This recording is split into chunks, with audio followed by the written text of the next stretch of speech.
Last week we had a look at the original Deerfoot design in LA, just before our flight back home to Sweden. All the hydraulics were new except for the Deerfoot is a fantastic boat, but at 68 feet we decided she would have been too big for our budget. This weekend you will get 2 episodes from our boat hunting on the Swedish west coast, so don't miss out on tomorrow's episode.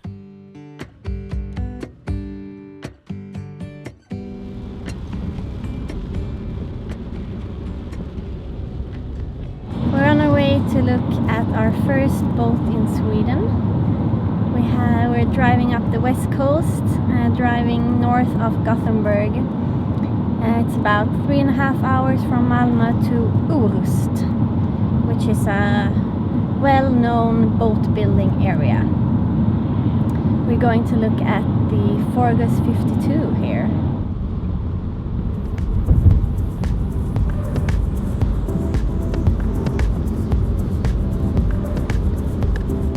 The island of Orust has a long history of boat building, and it's quite amazing how many quality brands that comes from this small region.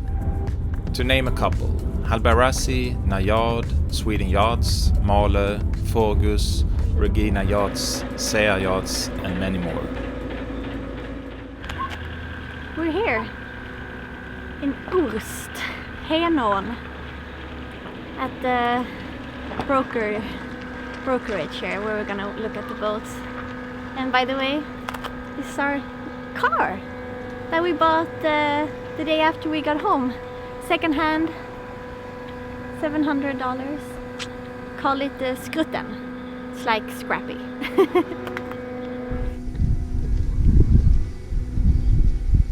The Forgus 52 was kept inside Najad's old shipyard in Henån, and there were many nice boats being worked on and kept here. The boat is for sale for $190,000 US. It's just under 16 meters at 52 feet and has a draft of 2.4 meters. The displacement is around 25 metric tons, so she's heavily built and aimed to sail the big oceans. The hull is a sandwich construction in fiberglass, with balsa wood as core material. So this is a Forgus 52. It's from 92, and it's a deck salon boat. It's a high quality boat built here on Orust, and it's pretty big. It's massive, really. The boat has a lot of space, a lot of rooms, but it's quite different from other boats in the same size. So we'll see if it's something for us. The teak decks are in really good condition. They're glued in place, so no screws. And I think the teak was redone about 10 years ago. The owner wasn't sure, but it looks really good. Keel step mast, which is a feature we like. And most of the hatches, they seem to be in really good shape too. So there's an anchor locker up front, 45 kilo ultra anchor with a 14mm chain.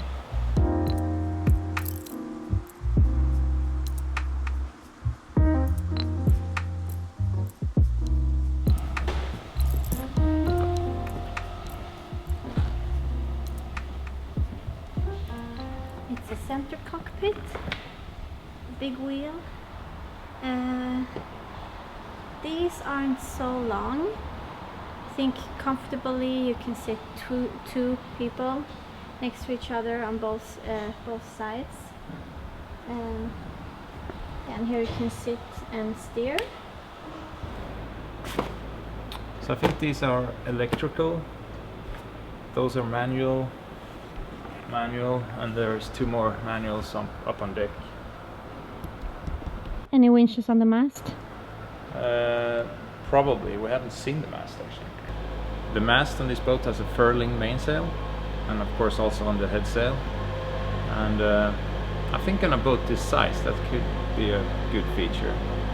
Because a slab reefing, which I normally prefer, but on a boat this size with only 2 people, maybe it's better with a furling main. Oh, there's the shower. Outdoor shower. Aft deck. It's big. With storage underneath these 4 hatches. Pretty new robust davits for the dinghy. They look good, like they're really big. And then we have a small little swim platform down here and a swim ladder. And some solar on top. Oh, that's right. Yeah, on top of between the 2 davits, there are solar panels. I think 300 watts, so the same as we had on Ron. But yeah, this deck space here that I've talked about already a couple of times is something I really like. So there's a lot of space out on the deck, I would say. And now we see what it's like down below.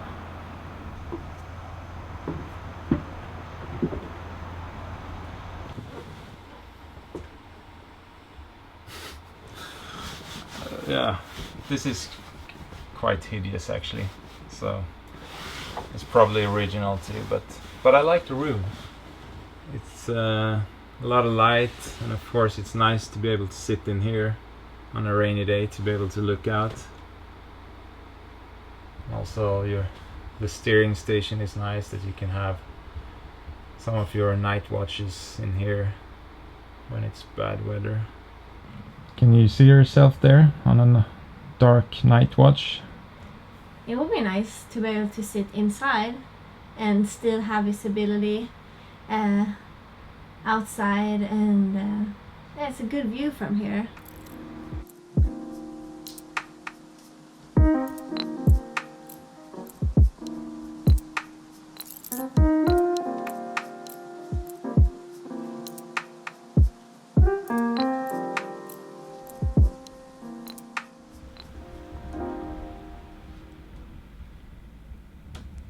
This is the galley.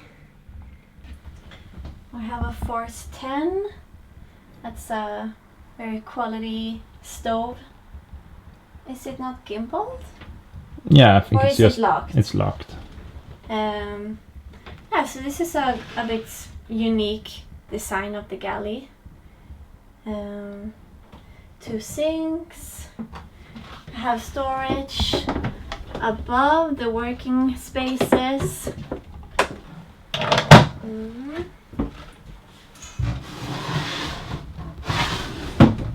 And then on the other side here we have the second, I think you call settee, sofa area. So we have one up here. So this is like the deck salon. So we have a little sofa there, and then the indoor steering wheel with a chair. And here is the sofa. Okay, and the instrument electrical panel as well.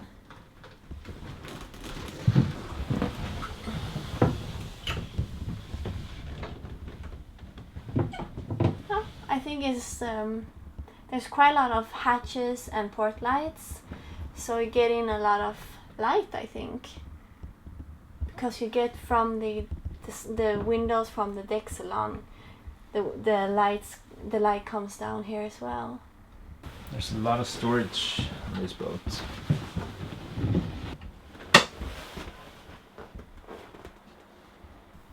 There were 5 of this model built, and I think most of them are pretty different in the interior, because you could choose more or less everything how they should look inside. So I think all of those 5 boats probably have different interior.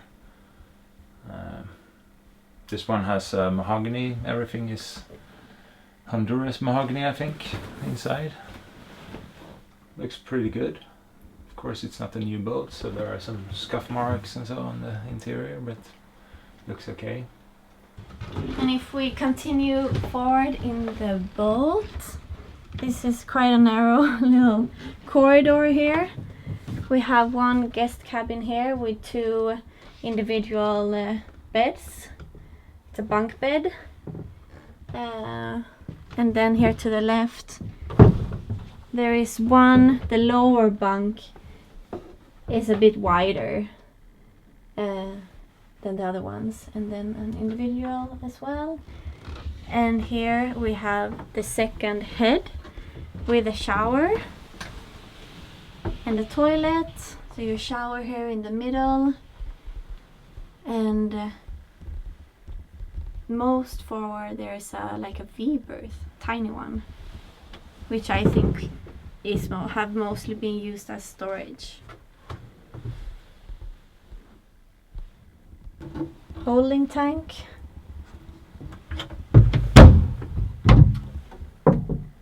Storage.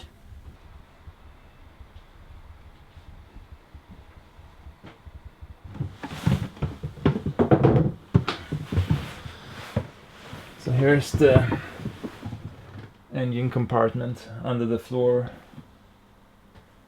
It's pretty big, and there's it's a 150 horsepower Volvo Penta, and there's also a Panda generator in here. The Volvo is original from '92. They say that it's been renovated a couple of years ago, like 5 years ago. I don't know about the generator, but yeah, deep bilge, which is nice. And the engine room it's not that bad. There's quite a lot of space down there in the engine room. You can access the engine from all sides and also on the top, and you can remove the whole floor here, so you'll have a really good access to this whole area. And that's a feature that we really like. It's nice to have good access to, so you can do proper maintenance easier.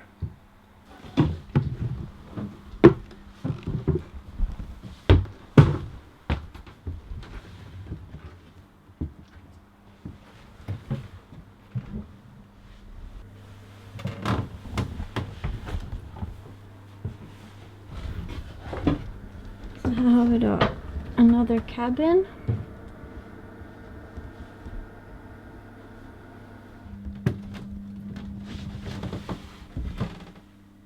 So I think it's a day tank for the diesel for the engine.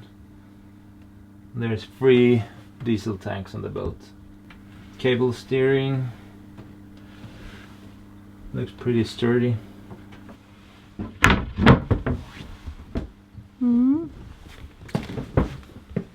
There's some storage. Oh. And you have some storage underneath there, like the bed tables.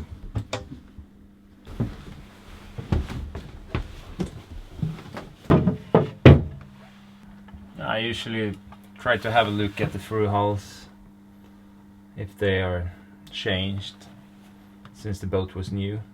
And in this case it seems like both the actual through hull and the ball valve, or the valve is new.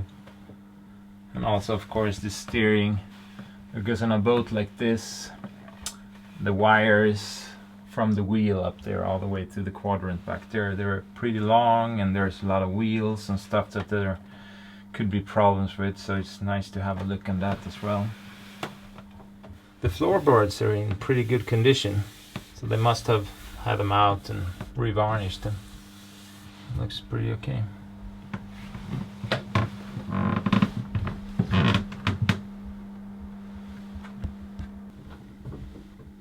Mirror, mirror.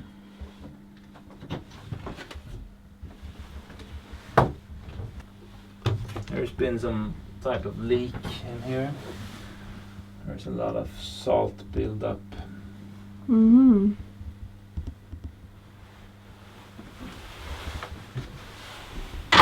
So this is the aft head with shower. So you have the shower with a shower curtain, Yeah, so it's like a passageway through here from the owner's cabin in the back. This passage through the head and the shower, and then there's a small cabin on this side with a kind of strange corridor leading out to the actual saloon. So I guess this is more maybe for kids back here. Can you stand up? Do you have headroom? Yeah, I mean... And to go out? It's like this to go through. So if you're... I mean, of course, it's no problem to walk out there, but to stand up, you need to walk around.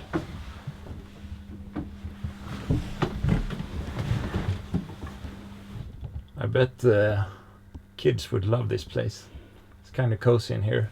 There are 2 portholes, so you get light in here. So it's a 2-person bunk room. Double bed. Yeah, double bed. And there we have the port lights. So above here is the sofa in the first saloon, or in the deck salon.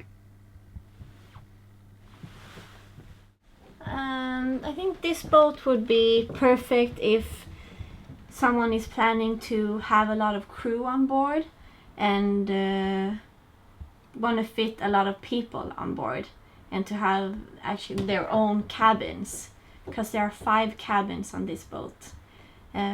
So that's a nice feature if that's something you planning to do.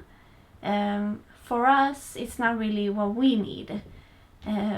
We need like 3 cabins is more than good for us, and just have more open living area to make, you know, everyday life easier to walk. Here is you can only walk like 1 person at a time.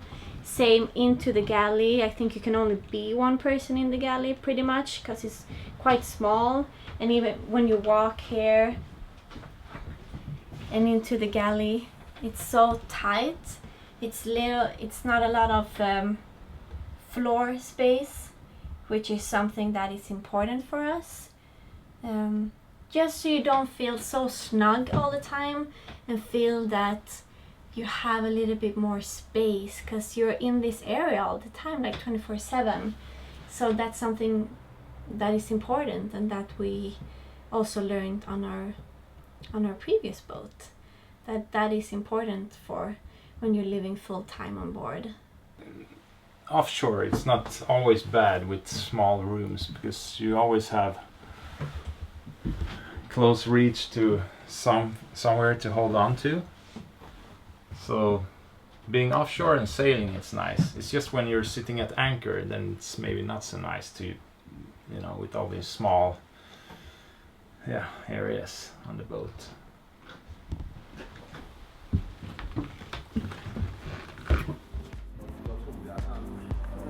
The boat has a balanced rudder with a skeg, a feature we like, and I tried to see in what condition the bearings were in, by lifting and pulling in it. There was some play, but they will likely last a few more years. The keel weight is 7 tons, and it's made from lead and bolted on.